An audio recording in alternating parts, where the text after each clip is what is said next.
السلام علیکم and welcome back. Doctor صاحب اسپرچل ڈیموکریسی کی بات ہونے لگی تھی اور بڑی گرما گرم. دیکھو علی, پاکستان کے کانسٹیٹیوشن میں جو یہ کریڈینشل اور کرائٹیریا دیا ہوا ہے کہ لٹرلی ایک اللہ کا ولی پارلیمنٹ کا انتخاب لڑ سکتا ہے. بالکل. اور اگر آپ اس کانسیپٹ کو صرف امپلیمنٹ کر دو, الیکشن کمیشن کا صرف یہ ریسپانسبلٹی ہو کہ یہ دیکھے کہ اس شخص کی زندگی حرام اور حلال کی تمیز کتنی کرتی ہے, یہ متقی کتنا ہے, شریعت پہ کتنا چلتا ہے, اس کا ذہن, اس کے فکر, اس کا سوچ اللہ اس کے رسول سے کتنا محبت کرتا ہے, کتنا بغاوت کرتا ہے, اور پاکستان سے کتنی محبت, اور پاکستان سے اس کا کتنا روحانی تعلق ہے. یہ بات جو آپ بڑی زبردست کر رہے ہیں, میں اس میں ایک تھوڑا سا ایڈ کرنا چاہتا ہوں جو کہ یوسف صاحب نے بات کی کہ یہ صرف پارلیمنٹ کا مسئلہ نہیں ہے, اس میں فوج, پولیس, جسٹس سسٹم یا اور کوئی بھی کسی بھی ادارے کا کوئی بھی سربراہ جو ہے اس کو اس کرائٹیریا پہ اترنا ضروری ہے. دیکھو بات چونکہ ابھی ہم الیکشن کی کر رہے ہیں نا, ڈیموکریسی اور الیکشن اور جمہوریت اور سیاسی جماعتوں کی, پہلی بات تو یہ ہے کہ یہ سیاسی نظام, یہ پولیٹیکل پارٹی بیس سسٹم تو خرافات ہے, جس کے اس وقت اس ملک میں دیکھو 3 صوبوں میں حکومتیں ایتھنک ہیں, نسلی بنیادوں پر بنی ہوئی ہیں. کہیں پشتون سب نیشنلسٹ ہیں, کہیں بلوچ سب نیشنلسٹ ہیں, کہیں پہ قوم کو اردو اور دوسری زبانوں میں تقسیم کرنے کا سلسلہ کیا جا رہا ہے. یہ سیاسی جماعتیں تو لسانیت, صوبائیت اور ہر ایک اپنا جھنڈا, اپنا امیر ہے, کوئی پاکستان کی بات ہی نہیں کرتا ہے پریکٹیکلی. بالکل. ہم کو اس ملک کی پارلیمنٹ میں, اس ملک کی جس کو آپ پارلیمنٹ کو آپ اب شورا کا نام اگر دے دیں, پارلیمنٹ از اے شورا, جو ایڈوائزری رول ہے جس کا, ٹھیک ہے, اس کے اندر اگر اللہ کے ولی بیٹھے ہوں, درویش بیٹھے ہوں, اعلیٰ ترین لوگ بیٹھے ہوں, کسی گاؤں, کسی محلے, کسی علاقے میں اگر کوئی مسجد کا امام ہے اور وہ نیک اور متقی آدمی ہے, تو وہ ڈیزرو کرتا ہے کہ وہ پارلیمنٹ بجائے, نہ کہ اس علاقے کا فیوڈل لارڈ جس کے پاس 50,000 ایکڑ زمین ہے اور جو لوگوں کو اٹھا کے اغوا بھی کرتا ہے, غلام بھی بناتا ہے, پرائیویٹ جیلیں بھی رکھتا ہے, اور اپنی زمینوں پہ رہنے کی ان سے فیس لیتا ہے کہ آپ ہمیں ووٹ دو, اور صرف اس لیے کہ اس فیوڈل لارڈ کے پاس پیسے بھی ہیں, طاقت بھی ہے, وہ انگریزوں کی نوکری خدمت کر کے اس نے وہ زمینیں اور علاقے قبضہ کیے تھے اور آج تک اپنے علاقے میں لوگوں کو غلام بنایا ہوا ہے.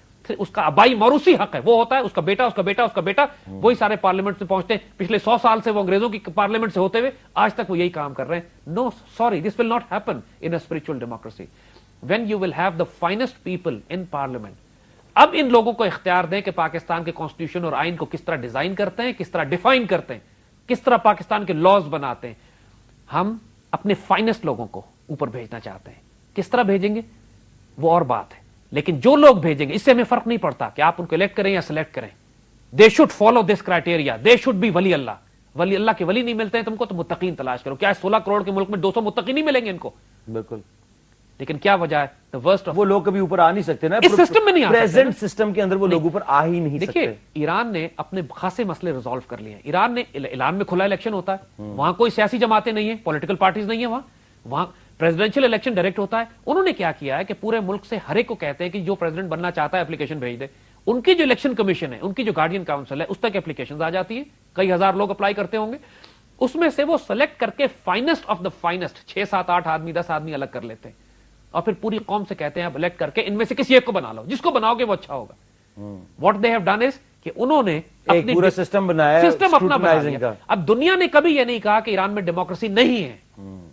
ایران میں کھلا الیکشن ہوتے ہیں, لیکن انہوں نے اس ڈیموکریسی کو کنٹرول کر کے اپنی انوائرمنٹ کے لحاظ سے خاصا اسپرچل کر لیا ہے اپنے لیے, اپنی انوائرمنٹ اور ریکوائرمنٹ کے لحاظ سے. تو within their election process 6 آدمیوں میں سے آپ جس کو بھی ووٹ دیں, لہٰذا اب چونکہ وہ 6 ہی آدمی آ سکتے ہیں جن کو الیکشن کمیشن نے اپروو کیا ہوا ہے, لہٰذا باہر کے ملک فنڈنگ نہیں کر سکتے, الیکشن انجینئر نہیں کر سکتے.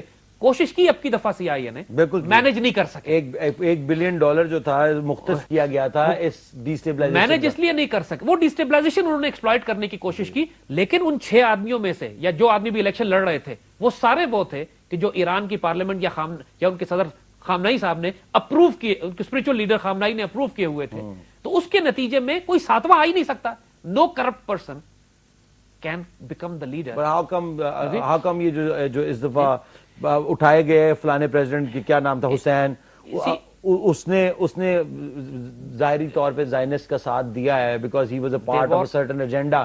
اسی ان کی امریکن میڈیا کے, ان کی منی, ان کے پاور سسٹم, ایرانین سوسائٹی کے اندر بھی تو بڑے ڈفرنس ہیں. وہاں پہ بڑے اختلافات ہیں. کرد ایک طرف ہیں, ان کے یہاں بھی مارکسسٹ ایلیمنٹس ابھی تک ایگزسٹ کر رہا ہے جو پہلے بڑا اسٹرانگ تھا. پرو شاہ ایلیمنٹ اپنی جگہ پہ ہے. Within the clergy there are different school of thoughts also. Sunni element الگ ہے وہاں پر, وہ آلریڈی سٹارٹ کر دیا انہوں نے. ایلیمنٹس کو ایکسپلائٹ تو کیا جا سکتا ہے, لیکن اس کے باوجود جب 1979 سے ایرانین ریولوشن آئی ہے, still they are managing the system. Iranis نے ابھی تک امریکن ایمبیسی تک نہیں بننے دیے تہران میں. یعنی Americans don't have an embassy in Tehran, اور ہماری ایمبیسی کا حال یہ ہے کہ دنیا کی سب سے بڑی ایمبیسی یہاں پہ اسلام آباد میں بن رہی ہے. This is something we need to learn from ایرانیز.